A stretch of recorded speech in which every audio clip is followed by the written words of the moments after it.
Y en nombre de Mariana, todo el archivo, por la invitación.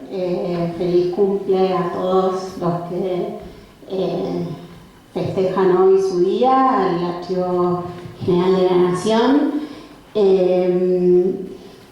La idea es contar un poco, con Mariana y con el equipo del archivo trabajamos desde hace muchos años, inclusive desde antes de la existencia de la ley, porque somos un poco fanáticos de los temas y quienes trabajamos temas de acceso, y tomo lo que es una política pública y el acceso a la información es el principio o es parte de una política pública de acceso a la información.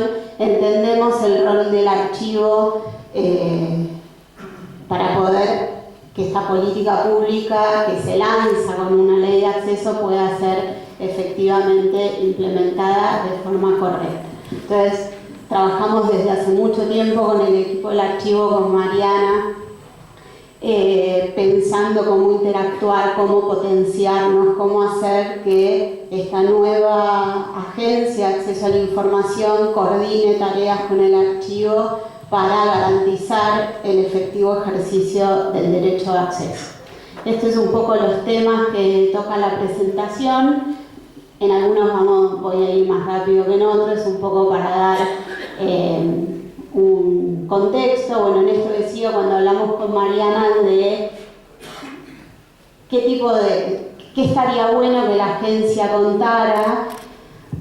La importancia de la ley la sabemos, la hablamos ya en las dos presentaciones anteriores, la importancia del derecho de acceso a la información, los alcances. Había que poder exprimir un poquito más la relación entre el acceso a la información que hoy está vigente en la Argentina con medidas concretas de implementación y el rol de los archivos desde nuestros primeros 11 meses de trabajo, que si los plazos que nos mostraba eran relativamente cortos, había 15 años, nosotros tenemos casi 11 cumpliendo el jueves y un año de implementación de la ley y de la agencia, que en tiempos para organismos públicos, y ustedes lo saben bien, es muy cortito.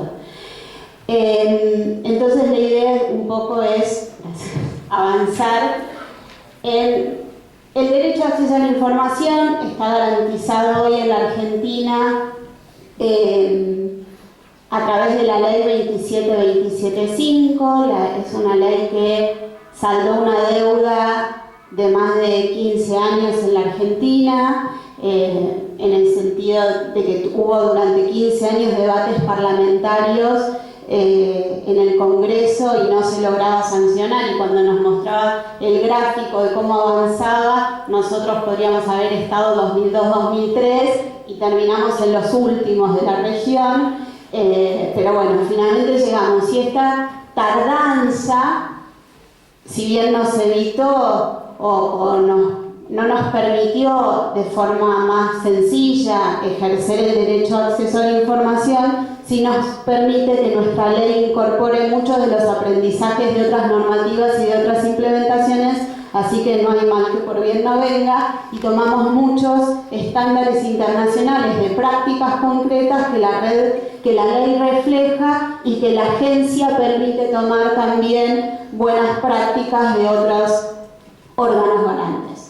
Un poco de qué se trata, esto es la ley, pero está en todos los estándares internacionales. El derecho a acceso a la información pública comprende la posibilidad de buscar, acceder, solicitar, recibir, copiar, analizar, reprocesar, reutilizar, redistribuir libremente la información bajo custodia de los sujetos obligados.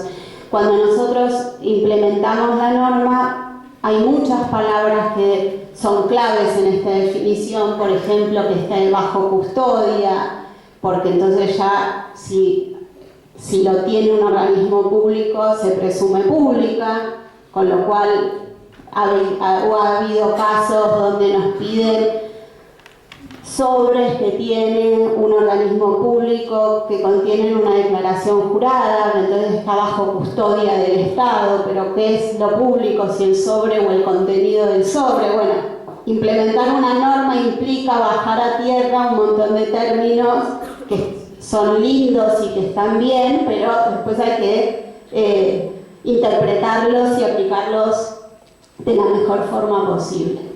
Se presume pública toda información que generen, obtengan, transformen, controlen o custodien de nuevo los sujetos obligados. La Agencia de Acceso a la Información Pública, como les dije, está creada por la Ley 27275. La ley crea 6 agencias, una para cada poder del Estado y el Ministerio Público de la Defensa y el Ministerio Público Fiscal, Consejo de Magistratura, Corte, Poder Legislativo, Poder Ejecutivo, que es la agencia que está creada específicamente por ley, cuyo director es Eduardo Bertoni, que está por llegar, y que fue elegido a través de una audiencia pública, a través de una audiencia pública y presentación de impugnaciones y apoyos.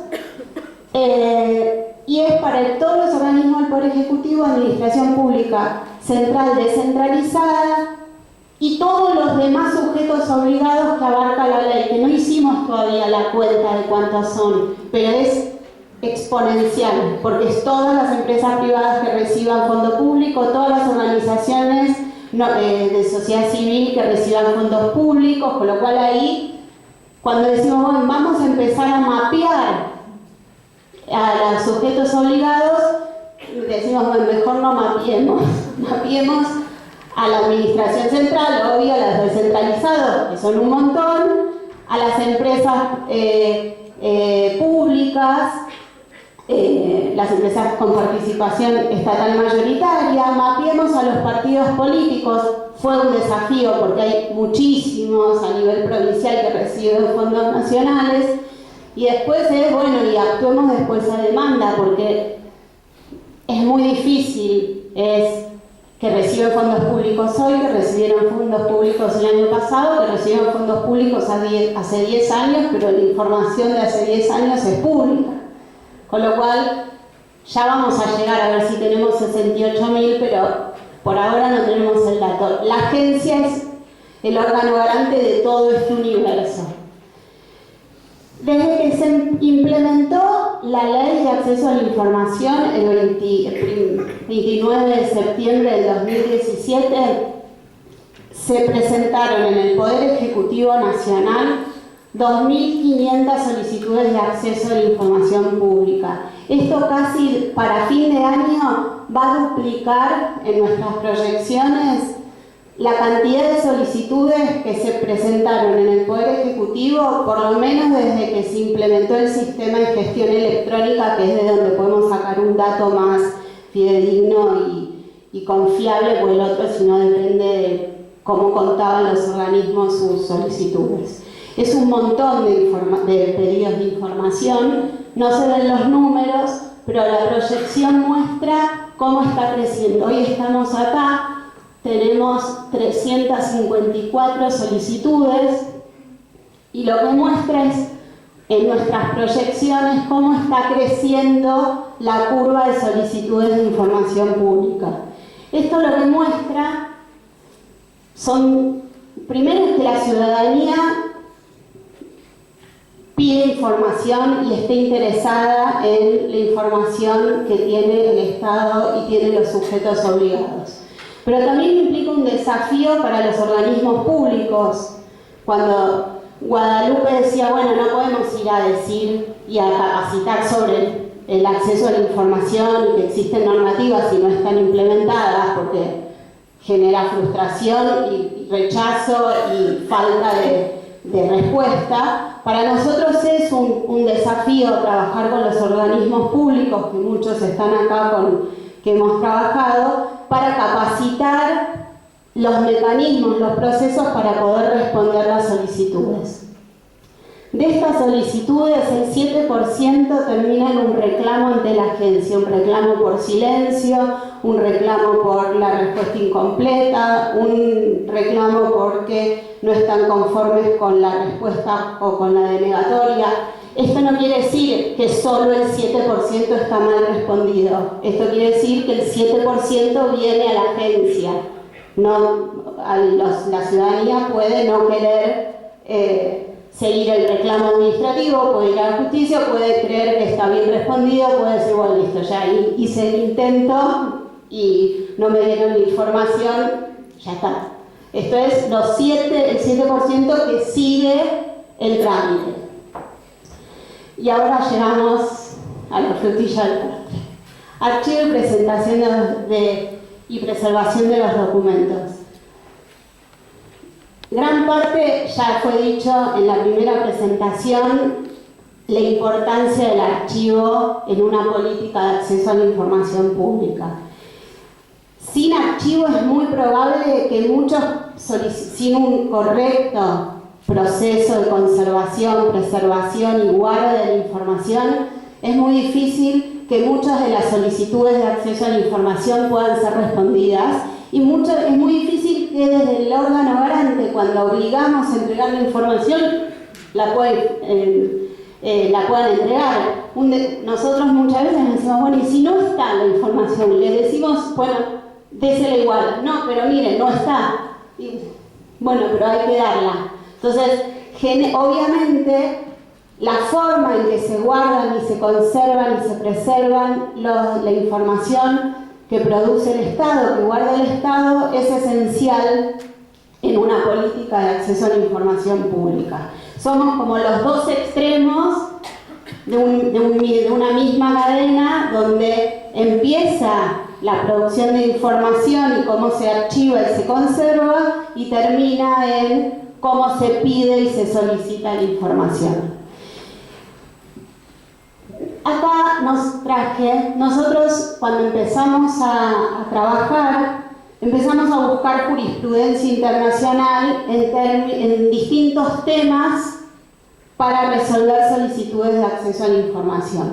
Un caso que nosotros tomamos muy seguido en nuestras resoluciones que están colgadas en nuestra página de internet, paso el chivo, es la resolución de la Corte Interamericana de Derechos Humanos en el caso Gómez Lund contra el Estado de Brasil. Es probable que muchos de ustedes lo conozcan, la mayoría, pero ahí lo que nos resultó interesante es que como la Corte le dice al Estado que no puede solo decir que no la tiene, que no sirve, no alcanza la respuesta a decir no la tengo. El Estado tiene la obligación cuando se trata de información pública y mucho más en este caso que es una violación de derechos humanos, pero saquemos el tema de derechos humanos que, como decía, está ya legislado en la mayor parte de las normativas de acceso a la información,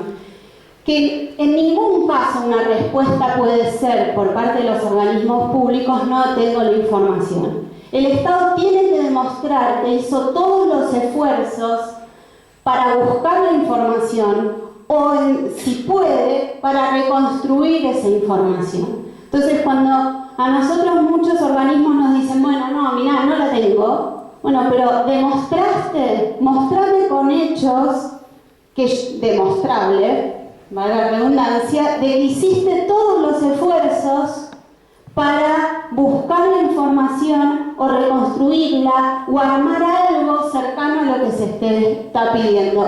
El caso Gómez Lund es una jurisprudencia súper importante para entender cómo los estados tienen que trabajar la información o el no acceso tan fácil a la información.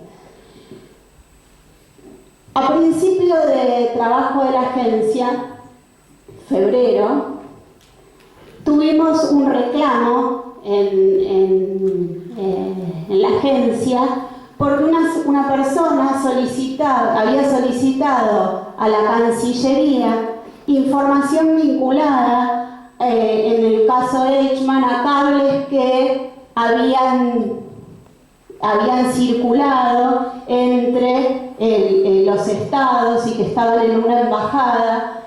Y la solicitante y el Cancillería le dio parte de la información y la otra le dijo, no tengo más.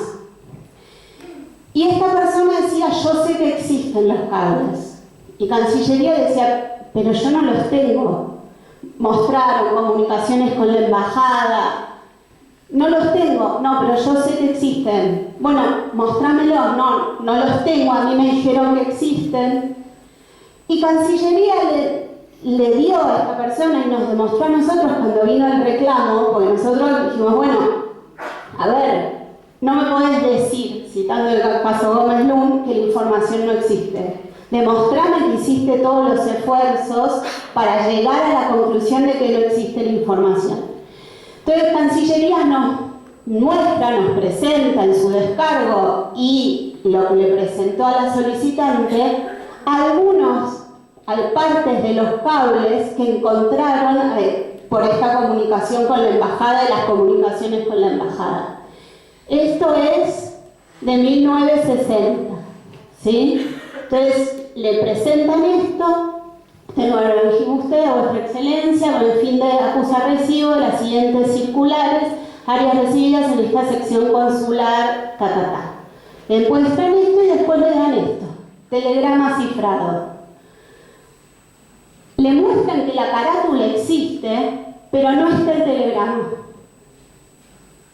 Y esto es interesante para ver tanto la búsqueda de información y cómo hay que hacer los esfuerzos para demostrar que se buscó la información, y cómo en este caso no se conservó la información. La Cancillería tiene la carátula, pero no tiene el telegrama, no tiene el contenido de la carátula, no existe.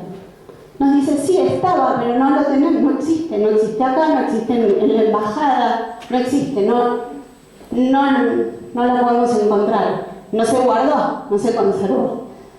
Entonces esto nos pareció como un caso práctico de mostrar cómo un pedido de acceso a la información no se pudo responder porque en su momento no se guardó de forma adecuada la información.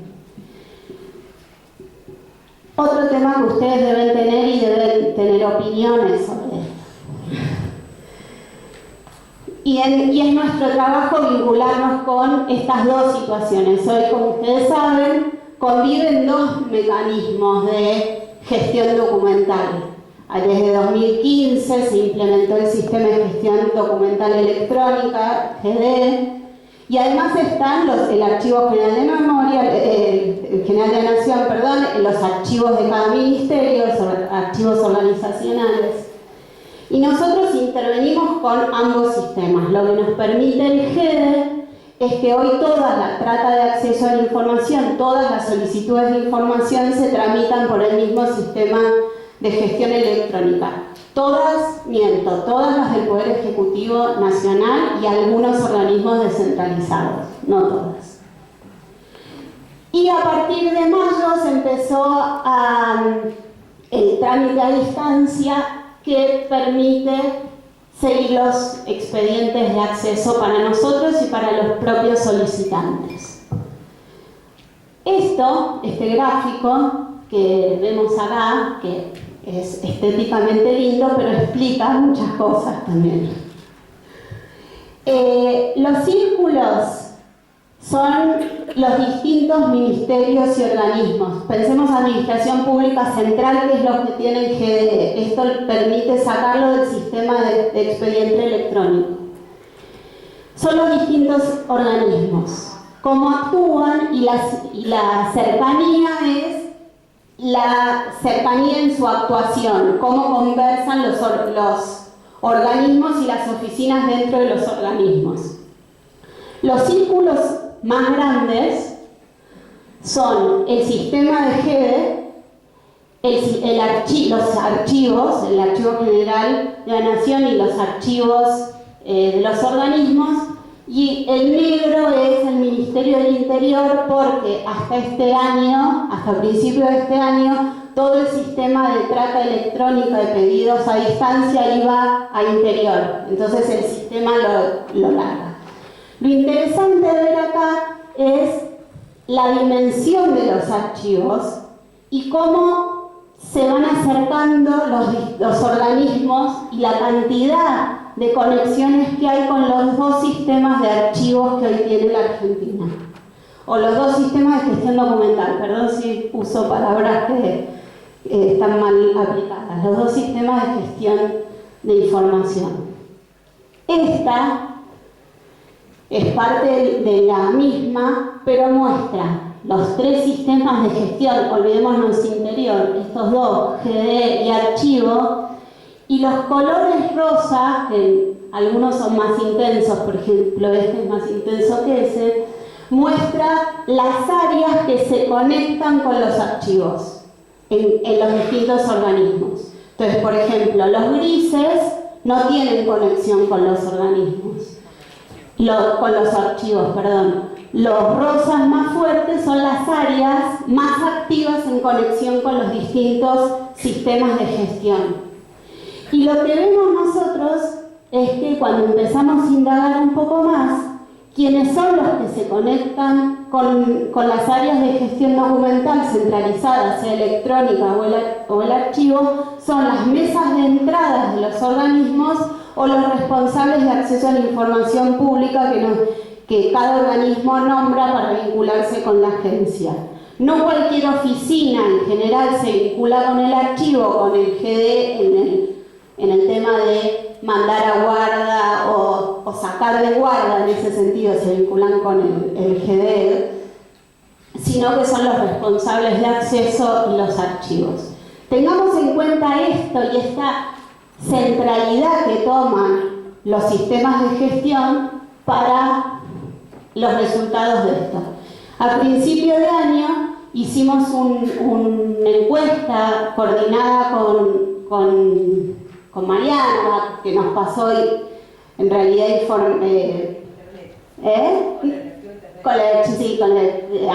a través de Mariana, es que tampoco fue oficial, sino que nos tiró ideas de cómo empezar a buscar en los organismos que había en relación a los archivos, y le hicimos una encuesta a los sujetos obligados. El 62% dijo que no tienen archivos formales. Esto según los responsables de acceso a la información. Esto es la persona que interactúa con la agencia, que es la que tiene que aplicar la norma en el organismo, que es quien recibe los pedidos y los circula, dijo que no tienen archivo formal. Sin embargo, acuérdense de los gráficos, la centralidad que tenían los dos sistemas de gestión. El principal problema, según ellos también, es que no hay espacio físico. Y a pesar de que no tienen un área formal para ellos puede ser que no existe la dirección de archivos en el ministerio, igual ya termino,